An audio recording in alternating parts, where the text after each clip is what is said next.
Study IQ IAS, अब तैयारी हुई affordable. Decline of Mughal empire. Welcome to study IQ। मेरा नाम है आदेश सिंह। दोस्तों, पिछले वीडियो में हमने औरंगजेब के रेन के बारे में डिस्कस किया था, जो 1707 में उनकी डेथ के साथ एंड हुआ। हमने देखा कि औरंगजेब के रेन में मुगल एम्पायर अपने पीक टेरिटोरियल लिमिट्स तक पहुंचा, और सबसे इंपॉर्टेंट बात यह रही कि उन्हीं के रेन के दौरान मुगल एम्पायर का डिक्लाइन शुरू हो गया था। उनकी हार्श और इंटॉलरेंट रिलीजियस पॉलिसीज के कारण रीजनल एम्बिशंस को बढ़ावा मिला और कई रीजन्स में रिबेलियंस देखने को मिले। इन्हीं रिबेलियंस ने एम्पायर में एक इंटरनल वीकनेस क्रिएट कर दी। इन्हीं कॉन्फ्लिक्ट्स के बीच औरंगजेब की डेथ हो गई, जिसके चलते एम्पायर और वल्नरेबल हो गया। हालांकि मुगल एम्पायर के लास्ट रूलर थे बहादुर शाह जफर, जिन्होंने 1857 तक रूल किया। आज की इस कहानी में हम औरंगजेब के सक्सेसर्स के बारे में बात करेंगे और डिटेल में समझेंगे कि एम्पायर के डिक्लाइन होने के क्या कारण रहे। शुरू करते हैं औरंगजेब के सक्सेसर बहादुर शाह से। बहादुर शाह 1707 to 1712। औरंगजेब की डेथ के बाद उनके 3 बेटों के बीच थ्रोन के लिए वॉर हुआ, जो करीब 2 साल तक चला। इस वॉर में उनके सबसे बड़े बेटे बहादुर शाह विक्टोरियस हुए और उनके सक्सेसर बने। बहादुर शाह एक लर्नेड, डिग्निफाइड और एबल पर्सन थे, जो कॉम्प्रोमाइज और कंसिलिएशन की पॉलिसी को फॉलो करते थे। इनके रेन में औरंगजेब की कुछ नैरो माइंडेड पॉलिसीज का रिवर्सल भी देखने को मिला। हिंदू चीफ्स और राजाज की तरफ उनका एटीट्यूड काफी टॉलरेंट था। उनके रेन में कोई भी टेम्पल डिस्ट्रक्शन नहीं हुआ। उन्होंने राजपूत्स, मराठास और जाट्स की तरफ एक पैसिफिस्ट पॉलिसी यानी शांति की पॉलिसी बनाई। शुरुआत में उन्होंने आम्बेड़ और मारवाड़ यानी जोधपुर के राजपूत स्टेट्स पर कंट्रोल बढ़ाने का डिसाइड किया। इस मेजर के लिए उनको स्टिफ रेजिस्टेंस का सामना करना पड़ा। अपनी गलती मानकर उन्होंने इन स्टेट्स के साथ सेटलमेंट कर लिया। मराठा सरदार्स के साथ भी उनका कंसिलिएशन हाफ हार्टेड ही था। उन्होंने मराठास को डेक्कन का सरदेशमुखी ग्रांट तो किया, लेकिन चौथ ग्रांट नहीं किया, जिसके चलते वो फुली सेटिस्फाइड नहीं थे। चौथ और सरदेशमुखी एक तरह के लैंड टैक्सेस थे। उन्होंने फेमस मराठा रूलर संभाजी के सन शाहू को राइटफुल किंग मानने से भी इनकार कर दिया। इसके चलते मराठास में किंगडम की सुप्रेमेसी के लिए लड़ाई चलती रही और डेक्कन स्टेबल नहीं हो पाया। 10th सिख गुरु गुरु गोविंद सिंह की डेथ के बाद 1710 में सिख्स ने एक बार फिर बंदा बहादुर की लीडरशिप में रिवोल्ट किया। इस रिवोल्ट के अगेंस्ट एम्परर ने स्ट्रांग मेजर्स लेने का डिसीजन लिया। इसके बावजूद इस रिवोल्ट को सप्रेस नहीं कर पाए। एडमिनिस्ट्रेशन की फील्ड में भी बहादुर शाह के रेन में फर्दर डिटीरियोरेशन हो चुका था। 1712 में उनकी डेथ हो गई और एम्पायर एक बार फिर से सिविल वॉर में चला गया। बहादुर शाह की डेथ के बाद आने वाले समय में मुगल पॉलिटिक्स में एक नया एलिमेंट आया। अभी तक सिर्फ रॉयल प्रिंसेस के बीच ही कॉन्टेस्ट हुआ करता था, लेकिन अब एम्बिशियस नोबल्स भी डायरेक्ट कंटेंडर्स बन चुके थे और प्रिंसेस को सिर्फ कठपुतली की तरह इस्तेमाल करके थ्रोन पर कब्जा करना चाहते थे। आगे बढ़ते हैं और देखते हैं नेक्स्ट रूलर जहांदर शाह के बारे में। जहांदर शाह 1712 to 1713। बहादुर शाह की डेथ के बाद उस समय के सबसे पावरफुल नोबल जुल्फिकार खान की मदद से जहांदर शाह थ्रोन के सक्सेसर बने। वो एक वीक एम्परर थे जो सिर्फ प्लेजर में डूबे रहते थे।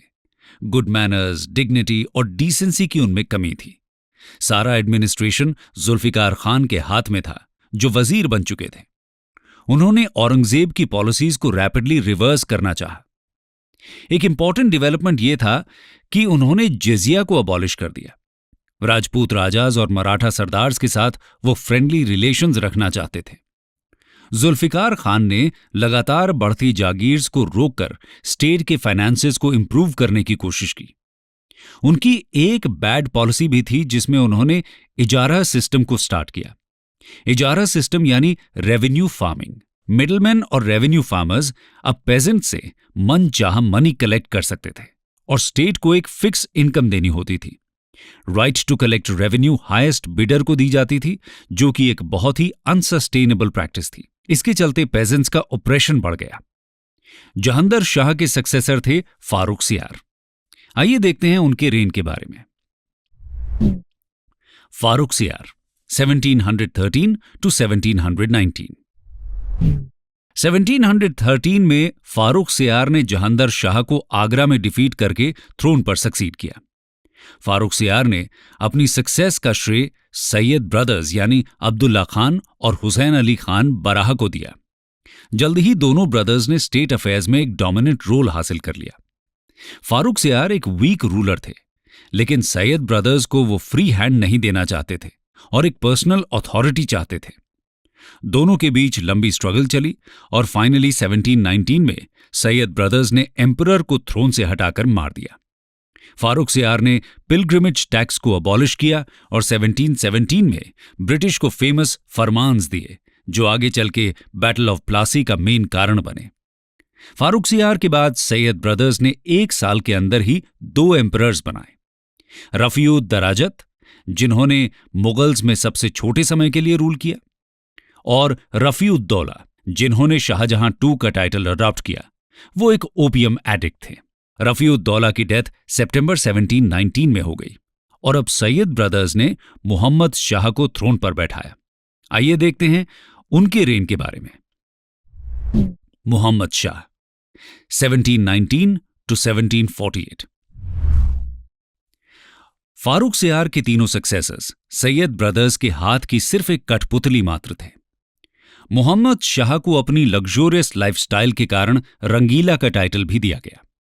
उनके रेन के स्टार्ट में ही नोबल्स का पावरफुल ग्रुप निजामुल मुल्क की लीडरशिप में उभर कर आया। ये ग्रुप सैयद ब्रदर्स की बढ़ती पावर से जेलस थे। एम्परर के मर्डर के कारण एम्पायर में दहशत फैली हुई थी। एम्परर मोहम्मद शाह भी खुद को सैयद ब्रदर्स के कंट्रोल से हटाना चाहते थे। 1720 में फाइनली सैयद ब्रदर्स का एंड हुआ, जो इंडियन हिस्ट्री में किंग मेकर्स के नाम से फेमस हुए। मोहम्मद शाह का 30 साल का रेन एम्पायर को बचाने का लास्ट चांस था। आम जनता के बीच मुगल प्रेस्टीज भी अब एक इंपॉर्टेंट पॉलिटिकल फैक्टर था। मुगल आर्मी और स्पेशली मुगल आर्टिलरी अभी भी स्ट्रांग फोर्स थी। मराठा सरदार्स अभी भी साउथ में कन्फाइंड थे और राजपूत स्टेट्स मुगल्स के लॉयल थे। इस कंडीशन में एक स्ट्रांग और फार साइटेड रूलर नोबिलिटी के सपोर्ट के साथ खराब होती सिचुएशन को रोक सकता था। लेकिन मोहम्मद शाह एक वीक माइंडेड पर्सन था और सिर्फ लग्जरी में उनका ध्यान था। जब निजामुल मुल्क की कोशिशों के बाद भी कुछ नहीं बदला, तो 1724 में निजामुल मुल्क ने एम्पायर को अपने फेट पर छोड़ दिया और साउथ में जाकर डेक्कन में हैदराबाद स्टेट को एस्टैब्लिश किया। दूसरे पावरफुल और एम्बिशियस नोबल्स ने भी अपने लिए semi independent states carve out करना स्टार्ट कर दिया। बंगाल, हैदराबाद, अवध और पंजाब में हेरेडिटरी नवाब्स का राइज हुआ, जिन्होंने मुगल अथॉरिटी की तरफ सिर्फ एक नॉमिनल एलिजियंस शो किया। हर तरफ पेटी जमींदार्स, राजाज और नवाब्स ने रिबेलियन और इंडिपेंडेंस शो किया। मराठा सरदार्स ने भी अपना नॉर्थवर्ड एक्सपेंशन स्टार्ट कर दिया और मालवा, गुजरात और बुंदेलखंड को ओवररन कर दिया। इतना कम नहीं था कि इसी बीच 1739 में इरानियन इन्वेडर नादिर शाह ने इंडिया को इन्वेड कर दिया। नादिर शाह इंडिया की वेल्थ से अट्रैक्टेड था। 1739 में बैटल ऑफ करनाल में नादिर शाह ने मुगल आर्मी को क्रशिंग डिफीट दी और दिल्ली में एक टेरेबल मैसेकर करवाया। इसके बाद ह्यूज अमाउंट्स ऑफ लूट और इंडस के वेस्ट की टेरिटरी का पोजेशन लेकर वापस चला गया। वो फेमस कोहिनूर डायमंड और शाहजहां की पीकॉक थ्रोन भी ले गया। ये लूट इतनी ज्यादा थी कि उसने अपने एम्पायर के 3 साल के टैक्सेस पे कर दिए। उसकी इन्वेजन ने मुगल एम्पायर को इमेंस डैमेज किया और उसकी प्रेस्टीज को खत्म कर दिया। और तो और एम्पायर की हिडन वीकनेसेस को मराठा सरदार्स और फॉरेन ट्रेडिंग कंपनीज के सामने उजागर कर दिया। मोहम्मद शाह की डेथ 1748 में हुई और एम्पायर एक बार फिर बिटर स्ट्रगल्स और सिविल वॉर्स में उलझ गया। मोहम्मद शाह की डेथ के बाद उनके 3 सक्सेसर्स का रेन काफी छोटे समय के लिए रहा। आइए एक नजर उनके रेन पर डालते हैं। अहमद शाह 1748 टू 1754, जिन्होंने एम्पायर के अफेयर्स को क्वीन मदर उधम बाई के हाथों में छोड़ दिया। वो एक पुअर इंटेलेक्ट की लेडी थी, जिसके कारण एम्पायर का डेग्रेडेशन ही हुआ। आलमगीर II ने 1754 में थ्रोन को सक्सीड किया। वो जहांदर शाह के ग्रैंडसन थे। उनके रेन के दौरान 1757 में इरानियन इन्वेडर अहमद शाह अब्दाली ने इंडियन इन्वेजन किया। उनके रेन के दौरान ही 1757 में बैटल ऑफ प्लासी हुई। उनके सक्सेसर थे शाहजहां द थर्ड, जिन्होंने 1758 से 1759 तक रूल किया। आगे बढ़ते हैं और देखते हैं next successor Shah Alam two के बारे में। Shah Alam two 1759 to 1806। Shah Alam two के रेन में 2 डिसाइसिव बैटल्स हुई। 1761 में थर्ड बैटल ऑफ पानीपत, जिसमें अहमद शाह अब्दाली ने मराठास को डिफीट किया और मुगल एम्परर को कंट्रोल करने के उनके एम्बिशन को तोड़कर रख दिया। और 1764 में बैटल ऑफ बक्सर, जिसमें शाह आलम टू ने बंगाल के मीर कासिम और अवध के शुजाउद्दौला के साथ अलायंस करके इंग्लिश ईस्ट इंडिया कंपनी पर वॉर छेड़ दिया। ब्रिटिश ने उनके अलायंस को डिफीट कर दिया। डिफीट के बाद उनको ब्रिटिश की प्रोटेक्शन में इलाहाबाद में रहना पड़ा। 1803 में ब्रिटिश ने दिल्ली में कब्जा किया और इसके बाद मुगल एम्परर्स सिर्फ ब्रिटिश के पेंशनर्स की तरह ही रह गए। शाह आलम टू के सक्सेसर थे अकबर द सेकंड, जिन्होंने 1806 से 1837 तक रूल किया। उन्होंने ही राम मोहन रॉय को राजा का टाइटल दिया। 1835 में मुगल एम्परर्स के नाम पर मिंट होने वाले कॉइन्स को स्टॉप कर दिया गया। आगे बढ़ते हैं और देखते हैं मुगल डायनेस्टी के लास्ट रूलर बहादुर शाह जफर के बारे में। बहादुर शाह जफर 1837 to 1857। दोस्तों, मुगल डायनेस्टी के लास्ट रूलर थे बहादुर शाह जफर। 1857 की रिवोल्ट में उनको इंडिया का एम्परर बनाने की कोशिश की गई, लेकिन उनको ब्रिटिश ने कैप्चर कर लिया और एग्जाइल में रंगून भेज दिया। 1862 में उनकी डेथ हो गई। लीगल टर्म्स में देखा जाए तो नवंबर 1, 1858 में क्वीन विक्टोरिया के डिक्लेरेशन के साथ मुगल एम्पायर का एंड हुआ। तो दोस्तों, ये थी कहानी औरंगजेब से लेकर मुगल एम्पायर के एंड की। अभी तक हमने सभी रूलर्स के रेन में हुए इंपॉर्टेंट डेवलपमेंट्स के बारे में देखा। दोस्तों, मुगल एम्पायर को वर्ल्ड हिस्ट्री में ग्रेटेस्ट एम्पायर्स के रूप में देखा जाता है। इतने बड़े एम्पायर के डिक्लाइन को समझना जरूरी है। आइए देखते हैं कि वो क्या फैक्टर्स रिस्पॉन्सिबल थे जिनके कारण मुगल एम्पायर औरंगजेब के स्ट्रॉन्ग रेन के बाद लगभग 40 सालों में ही अपनी अथॉरिटी खो बैठा। Reasons for decline of Mughal empire. जैसा कि हमने बताया कि मुगल एम्पायर का डिक्लाइन औरंगजेब के रेन में ही शुरू हो चुका था। उन्होंने एक ऑलरेडी ह्यूज एम्पायर को इनहेरिट करने के बाद भी फर्दर एक्सपेंशन करना चाहा। Lack of means of communication और कंट्री के इकोनॉमिक और पॉलिटिकल स्ट्रक्चर के कारण एक सेंट्रलाइज्ड एडमिनिस्ट्रेशन सेटअप करना मुश्किल था। मराठास की रीजनल ऑटोनॉमी को एक्सेप्ट न करना उनका बेसिक फेलियर था। शिवाजी और बाकी मराठा सरदार्स को क्रश करना आसान नहीं था, जो औरंगजेब समझ नहीं पाए। इस कैंपेन में एम्पायर के रिसोर्सेज का ड्रेन हुआ और डेक्कन के ट्रेड और इंडस्ट्री को तबाह कर दिया। राजपूत्स के साथ उनके कॉन्फ्लिक्ट्स के भी सीरियस कॉन्सिक्वेंसेस रहे। राजपूत अलायंस मुगल स्ट्रेंथ के मेन पिलर्स में से था। राजपूत्स की अथॉरिटी को रिड्यूस करने के शॉर्ट साइटेड अटेम्प्ट और उनके अगेंस्ट वॉर ने एम्पायर को फर्दर वीक कर दिया। सतनामीज, जाट्स और सिख्स की पॉपुलर अपराइजिंग्स ने औरंगजेब के एडमिनिस्ट्रेशन को चैलेंज किया।